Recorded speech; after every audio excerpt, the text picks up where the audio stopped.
안녕하십니까. 박스 돌파입니다. 2월 12일 오후 7시 20분을 지나고 있습니다. 예, 한미반도체가 역사적인 신고거든요. 예, 여기 정도 돌으면 사야 됩니다. 7만원 정도 되면 또 사야 됩니다. 한미반도체 바로 갈 수도 있고요. 예, 한미반도체, 예, 이 종목이 HBM 관련 종목 중에서 가장 수혜를 받는 종목이죠. 본드 회사잖아요. 플립칩 본드 회사거든요. 가장 수혜를 입을 겁니다. 예, HPSP도 예, 상당히 수혜를 입는 것 같습니다. 메모리 반도체하고 비메모리 반도체 수소 압착으로 하는 그 회사입니다. 가온칩스도 괜찮을 것 같습니다. 가온칩스도 상당히 좋거든요. 제주 반도체도 괜찮고요. 제주 반도체도 괜찮고, 예, 네오칩스, 텔레칩스도 괜찮은 것 같습니다. 예, 텔레칩스도 괜찮네요. 텔레칩스도 괜찮고요. 예, 그 다음에 거래소의 삼성화재 괜찮고요. KB금융 괜찮고요. 현대일렉 괜찮고요. 하이닉스는 사야 되죠. 하이닉스, KB금융, 예, 그 다음 종목으로요. 현대차, 삼성생명, 예, 요 정도 사면 되죠. 삼성물산, SK네트워크스, 예, 예, 요 정도 사면 될 것 같습니다. KTNG, 예, 요 정도만 사면 됩니다. 저는 그렇게 생각합니다. 다른 종목 살 필요가 없습니다. 예, 현대건설은 좀 더 조정하면서 사야 됩니다. 현대건설은. 예, 조선주들은 아직까지 조정이 덜 마친 것 같습니다. 조선주들은 밑에서 아직까지 헤매고 있습니다. 하나오션 같은 게 밑에서 있더라고요. 그렇기 때문에 다 같이 가야 되거든요. SK스퀘어가, 예, SK스퀘어도 괜찮네요. 그럭저럭. SK스퀘어도 괜찮고요. 예, 지금 자산주들이 움직이는 장이거든요. 삼성은 삼성물산, 예, 이런 종목, 삼성물산, 예, 삼성물산, 현대차, 삼성전자, 예, 삼성전자 우선주가 먼저 움직입니다. 삼성전자 우선주가 먼저 움직이고 그 다음에 삼성전자가 움직였습니다. 요 앞에도 현대차 우선주가 먼저 움직였습니다.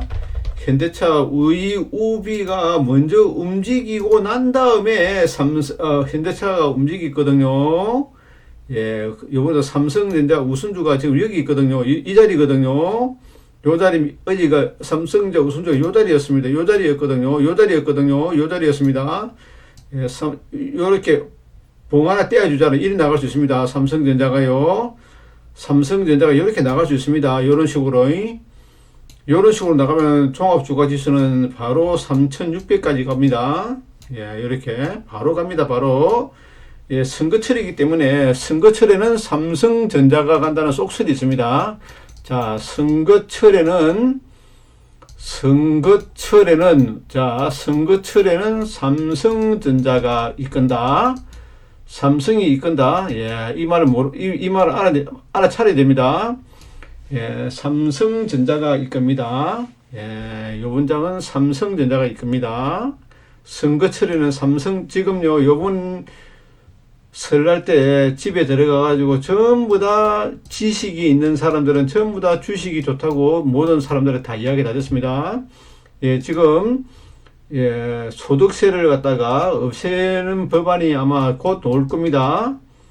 예, 그 소득세라든지 그런 거 있지 않습니까? 양도세라든지, 예, 상속세 이게 아마 조정합니다. 상속세 조정하거든요. 안 할 수 없습니다. 지금 상속세가 있는 나라가 대한민국밖에 없거든요. 상속세가 있는 나라가 대한민국밖에 없습니다. 지구상에. 예, 지구상에 상속세가 있는 나라가 일본도 기업을 넘겨주잖아요. 흑자 기업을 넘겨주지 않습니까? 이렇게 넘겨주면 세금 없습니다. 미국도 없습니다. 이렇게 넘겨주면 세금 없습니다. 재단에 기부해도 세금이 없습니다. 만약에 이재용 아들한테 기업을 넘겨주잖아요. 그러면 세금이 없고요. 이재용이가 자식한테 안 넘겨주고 다른 사람한테 넘기잖아요. 그러면 세금을 물립니다. 예, 미국, 일본, 영국도 지금 상속세가 센데요. 지금 영국 총리가 공약이요. 상속세를 없애는 법안을 내놨습니다. 예, 그러니까 상속세가 있는 나라는 대한민국밖에 없습니다. 그것도 60%입니다. 60%지만은 60% 넘죠. 법인세 떼가죠. 그 다음에 소득세 떼가죠. 그 다음에 뭐 떼갑니까?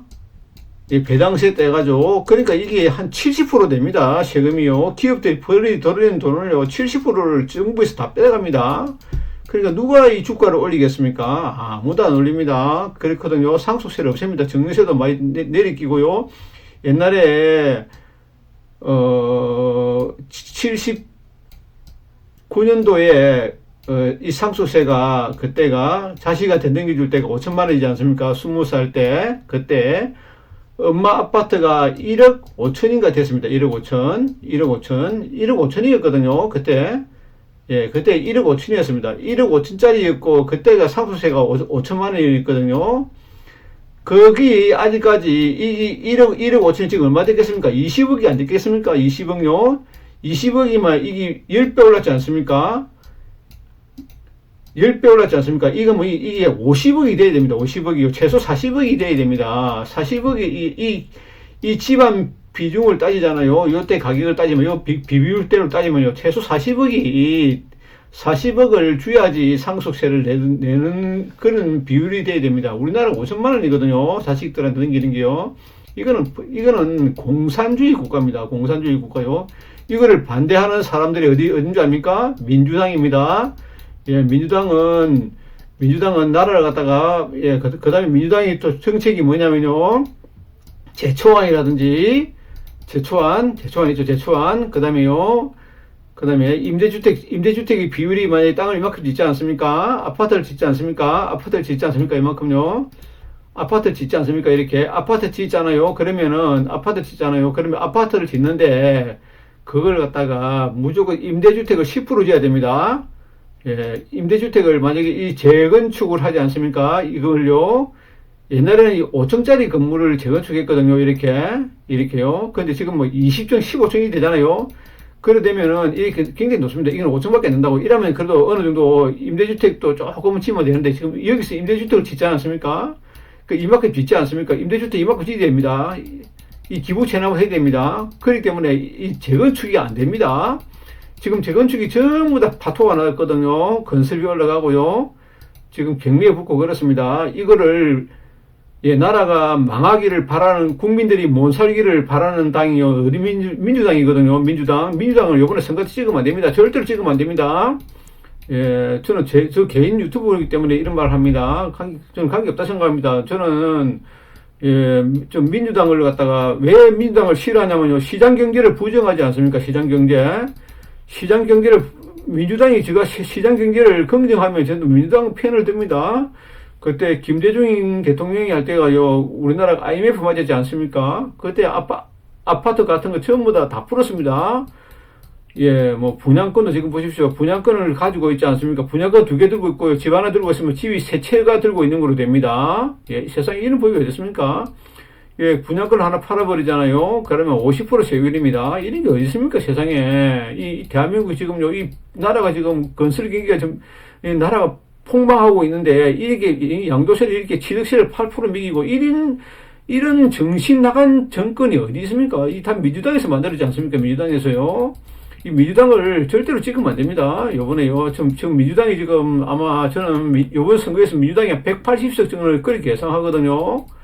그러면 우파가 120석 잡아버리면요. 지금 나라가 지금 엉망진창 될 겁니다. 왜 저는 민주당이 한 180석이 됐기 때문에 지금 겁이 나서 그럽니다, 진짜. 민주당이 100석, 180석 되고요. 국민의힘이, 예, 한 120석, 좌파가 180석 잡아버리잖아요. 그 나라가 엉망됩니다. 나라가요. 아마 대통령 탄핵하자고 할 겁니다. 200석 만들어가지고요. 예, 지금, 민주당에서는 180석 잡고요. 그 다음에 그 우파들은 좌파가 180석, 우파가 한 120석 잡아버리면요. 참 모든 게 또 법도 통과 안 되고요. 엉망이 될 것 같습니다. 일단 상속세를 없애고요. 그 다음에 제초안 같은 것도 없애야 되고요. 예, 없애야 될 게 많습니다. 분양권도 현재 뭐 이런 것도 없애야 되고요. 전매하는 때 세율을 좀 줄여줘야 되고요. 정리세도 많이 없애야 되고요.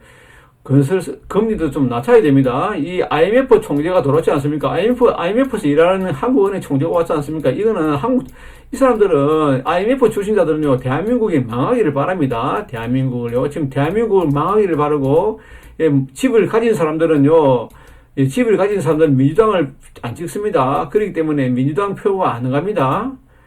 그러니까 집을 못 가지게 하고요, 아파트를 못 짓게 하는 게 민주당 정권들의 특징입니다. 집값이 폭락 나오는 게 아니고요, 민주당 정권이 들어서면요, 집값이 또 폭등 나옵니다. 지금 현재 아파트를 아무도 안 짓거든요. 지금 울산만 해도 변두리에 분양하잖아요. 평당 2,500만 원입니다. 평당 2,500만 원입니다. 부산은요, 평당 6천만 원이거든요. 비싼 데가 요번에 분양했지 않습니까? 부산은 6천만 원입니다. 가장 비싼 데가요. 앞으로 아마 부산도 엔간하면 분양하면 3천만 원입니다. 3천만 원, 3천만 원, 4천만 원입니다. 분양가는 올라가고 있고요. 집은 안 짓고 있고요. 아마 후년 돼버리면은 아마 26년도, 27년도 돼 보십시오. 서울이고 부산이고 난리 납니다. 이 집을 인허가도 내주고, 지금 현재 정책들이 지금 완전히 이 야당의 그 입법의 그 힘이 전부 다 올스톱이 되어 있지 않습니까? 뭐 아무리 올리면 뭐합니까? 전부 다 캔슬해버리고 민생은 하나도 없고요. 전부 다 이 국회의원들이 자기 이권만 챙기고요. 국회의원들이 아이고 한 사람당은요 특권들이 얼마나 많은 줄 압니까? 우리 대한민국 국회의원이 가장 특혜가 많을 겁니다. 지구상에요. 지구상에서 가장 특혜가 많은 나라가 대한민국 국회의원일 겁니다. 아마 최고의 나라가 국회의원입니다. 이상으로 마치겠습니다. 시청해 주셔서 감사합니다.